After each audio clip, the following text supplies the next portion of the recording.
বন্ধুরা, কেমন আছো তোমরা সবাই? আশা করি তোমরা সবাই ভালো আছো আর আমরাও ভালো আছি। তো আজকে হচ্ছে গিয়ে 5th জুন আর আজকে আমাদের লাস্ট দিন। এখানে আমরা কিছুক্ষণ পরেই বেরিয়ে যাব, আমাদের গাড়ি এসে যাবে। লাস্ট প্যাকিং চলছে। তো আর কি বলবো, মন খারাপ করছে এখন, কিছু করার নেই। আমরাও ভাই বোনরা সবাই অনেক বছর পর আবার একসাথে হয়েছিলাম, মানে সবাই একসাথে হয়েছিলাম। জেনারেলি হই না, সবার স্কুল কলেজ থাকে, আসা হয় না, যাওয়া হয় না কোথাও, সবাই বিজি থাকে। তো লাস্ট এটাই আমাদের দেখা হলো। এরপরে আবার কবে কি হবে কিছু বলা যায় না।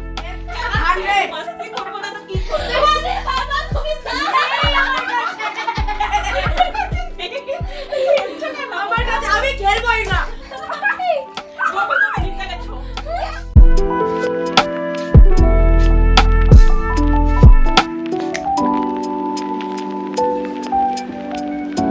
এখন এখানে নমপুতে দাঁড়িয়েছি চা কফির ব্রেকে।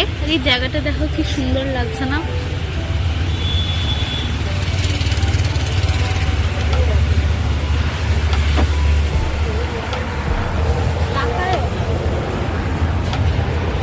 আর পাপ্পারা পিছনে।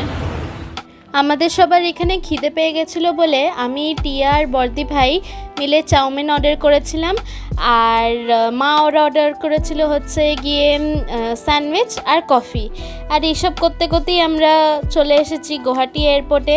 কিন্তু কি বলবো, যেই ট্রেনটাতে আমরা উঠেছি, ট্রেনটার নাম স্পেশাল ট্রেন, কিন্তু স্পেশালের নামে মানে যাচ্ছে তাই 6 ঘন্টা লেট ছিল। যেখানে আমাদেরকে নেক্সট ডে দুপুর 2টোর সময় নামানোর কথা, সেখানে নামিয়েছে কটা 6টার সময় নামিয়েছে। আর আমরা 7টার সময় বাড়িতে পৌঁছেছি। ওয়াশরুমে জল নেই, ক্লিনিং স্টাফ একদম বাজে, মানে যাচ্ছে তাই এক্সপিরিয়েন্স ছিল। এরপরে মানে আমার যত শখ ছিল ট্রেনে চাপার সব মিটে গেছে। আর এখানে তাতাই রাইকে সেবা দিচ্ছিল, কেন কি রাইকে ওই যে একটা প্লাস্টিকের বক্সের মতন ওখানে রাখা হয়েছিল, তো খেতে দেওয়া হচ্ছে, রাইকে জলও দিতে হবে, তো সেটা সকালবেলা তাতাই করে দিয়েছে।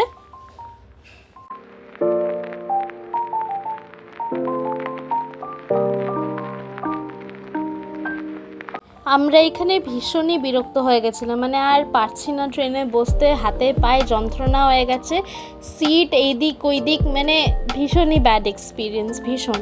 আর এরা এখানে কি কথা বলছিল আমার মনে পড়ছে না, মনে পড়লে লিখে দেবো।